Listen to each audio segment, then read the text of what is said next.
வணக்கம் நண்பர்களே, நான் உங்க கிச்சா பேசுறேன். மகா பெரியவாளின் எத்தனையோ அற்புதங்களை நம்முடைய கிச்சா ஸ்பீக்ஸ் மூலம் அறிந்து வியந்து போயிருக்கிறோம்.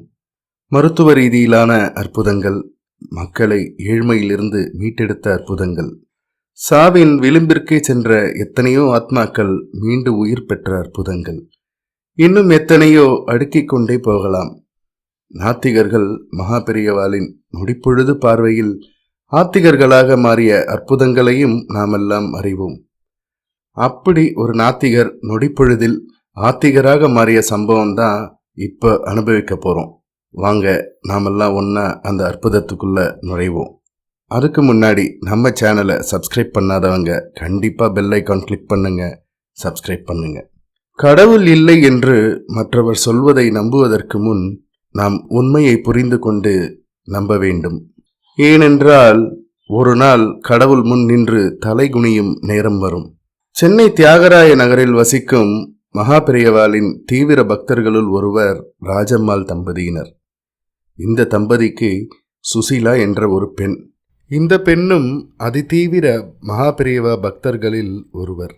ராஜம்மாளுக்கு பாலன் என்ற ஒரு தம்பி புதுக்கோட்டையில் வாழ்ந்து வந்தார். பாலன் கம்யூனிச கொள்கையை பின்பற்றும் ஒருவர். இவருக்கு கடவுள் பக்தி என்பது அறவே கிடையாது. தீவிரமான நாத்திகர். மழைக்கு கூட கோயில் பக்கம் ஒதுங்காதவர். குடும்பத்தில் எல்லோரும் பாலனை திருத்த முற்பட்டு தோல்வியை சந்தித்தவர்களே அதிகம். மகா பெரியவா ஒரு காலகட்டத்தில் பெரிய நகரங்களுக்கு பட்டின பிரவேசம் சென்று பக்தர்களுக்கு ஆன்மீக அறிவுரையும் ஆசிகளையும் வழங்கி வருவது வழக்கம். அப்படி ஒரு முறை சென்னை தியாகராய நகரில் உள்ள ஒரு பெரிய மைதானத்தில் முகாமிட்டிருந்தார்.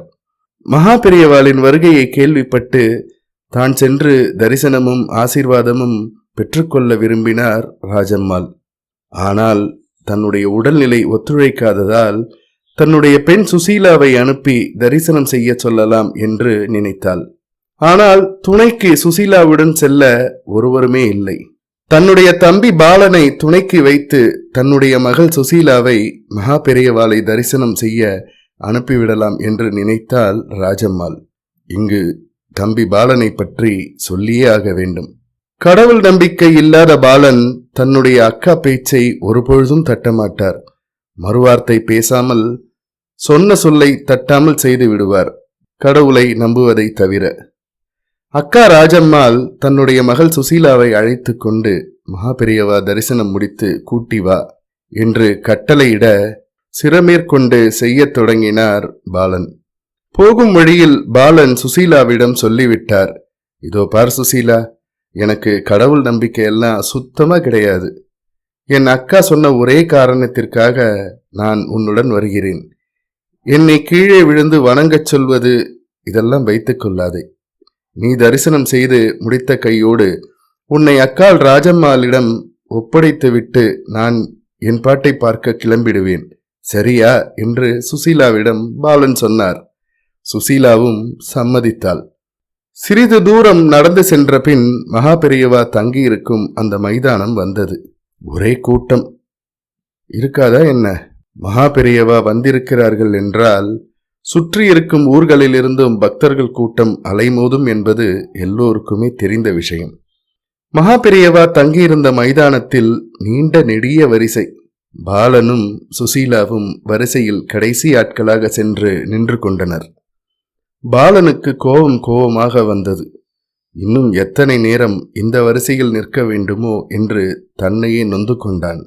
மகா பெரியவா ஒரு குறிப்பிட்ட சமூகத்தினருக்கும் செல்வந்தர்களுக்கு மட்டுமே அருளும் ஆசியும் வழங்குவார்கள் என்று சொல்லிக் கொண்டிருந்த வாய்களுக்கு பூட்டு போடும் நிகழ்வு இதோ அரங்கேறப் போகிறது.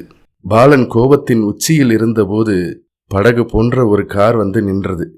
வரிசையில் நின்றிருந்தவர்கள் எல்லோரும் அந்த காரில் வந்தது யாராக இருக்கும் என்று ஆவலுடன் அந்த காரையே பார்த்து கொண்டிருந்தனர்.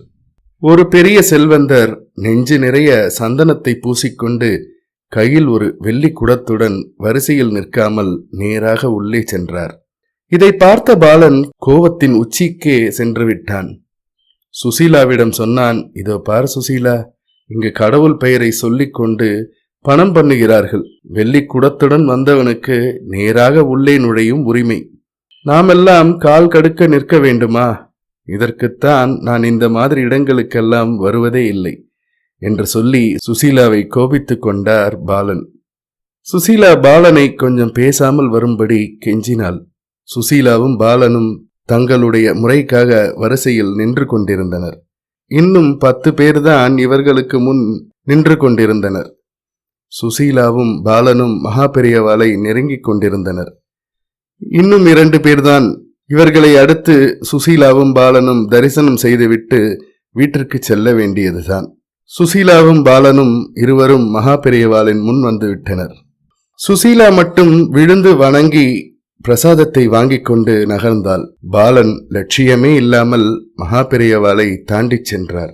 மகா பெரியவா தன்னுடைய விரல்களால் ஒரு சொடுக்கு போட்டு பாலனை அழைத்தார். சுசீலா பதறிப்போனாள். பாலன் என்ன செய்வானோ என்று சுசீலாவுக்கு ஒரே பயம். பாலனை கைங்கரியம் செய்பவர்கள் அறிவுறுத்தினார்கள். உங்களுக்கு உத்தரவு ஆறது, மகா பெரியவா உங்களை கூப்பிடுறார், போங்கோ என்று சொன்னார்கள். பாலனும் வேண்டா வெறுப்பாக மகா பெரியவா முன் வந்து நின்று சொல்லுங்கள் என்பது போல் நின்றார். மகா பெரியவா பாலனிடம் கேட்டார், உனக்கு அந்த வெள்ளிக்குடம் எடுத்துக்கொண்டு வந்த அந்த செல்வந்தர் எங்கே நின்று கொண்டிருக்கிறார் என்றுதானே தெரிய வேண்டும், அவ்வளவுதானே என்று கேட்டுவிட்டு ஒரு திசையில் கையை காண்பித்து பார்க்கச் சொன்னார். பாலன் மகா பெரியவா காண்பித்த திசையில் பார்த்ததால் அங்கே வரிசையில் வெள்ளிக்குடத்துடன் அந்த பக்தர் எல்லோரும் நிற்கும் வரிசையில் நின்று கொண்டிருந்தார். பாலனுக்கு தூக்கி வாரி போட்டது. தன்னுடைய மனதில் உள்ளதை எப்படி இன்னொருவரால் கண்டுபிடிக்க முடியும்? கண்டுபிடித்தது மட்டுமல்லாமல் எத்தனை பெரிய செல்வந்தர்கள் வந்தாலும் இறைவன் சன்னிதானத்திற்கு முன்னே அனைவரும் சமம் என்பதை மகா பெரியவா பாலனுக்கு புரிய வைத்தார். பாலனுக்கு யாரோ தன்னை சவுக்கால் அடித்தது போல் இருந்தது. சொல்ல வேண்டுமா பாலனுக்கு? கண்களில் கண்ணீர் பெருக மகா பெரியவா முன் மண்டியிட்டு விழுந்து வணங்கி மன்னிப்பு வேண்டினார் பாலன். கருணாசாகரன் மகா பெரியவாளுக்கு இன்னொருவர் சொல்ல வேண்டுமா? பாலனுக்கு நல்ல அறிவுரை சொல்லி பிரசாதங்களை கொடுத்து வழி அனுப்பி வைத்தார். வீடு வரை அழுது கொண்டே சுசீலாவின் கையை பிடித்துக்கொண்டு வீட்டிற்கு சென்றார் பாலன். அக்கா காலில் விழுந்து தான் செய்த அபச்சாரத்திற்காக மன்னிப்பு வேண்டினார். மகா பெரியவாளின் தீக்ஷண்யமான கண்கள் கல்லையும் கரைத்து விடுமே. பாலன் எம்மாத்திரம். இன்றும் பாலன் சுவாசிப்பது மகா பெரியவா திருநாமம் ஒன்றுதான். தொடுவார் தொட்டால் பூக்கள் மலரும், தொடுவார் தொட்டால் விழுதுகள் வளரும், தொடுவார் தொட்டால் பட்ட மரம் கூட உயிர் பெற்றுவிடும், தொடுவார் தொட்டால் மாசடைந்த மனம் கூட மாற்றம் பெறும். அப்படித்தானே பாலன் என்ற நாத்திகர் நொடிப்பொழுதில் ஆத்திகராக மாறினார். ஜெய ஜெய சங்கர ஹர ஹர சங்கர. இந்த பதிவு உங்களுக்கு பிடிச்சிருந்தா லைக் பண்ணுங்க, ஷேர் பண்ணுங்க, கமெண்ட் பண்ணுங்க. மறக்காம பெல் ஐகான் கிளிக் பண்ணுங்க, சப்ஸ்கிரைப் பண்ணுங்க. நன்றி அன்பர்களே.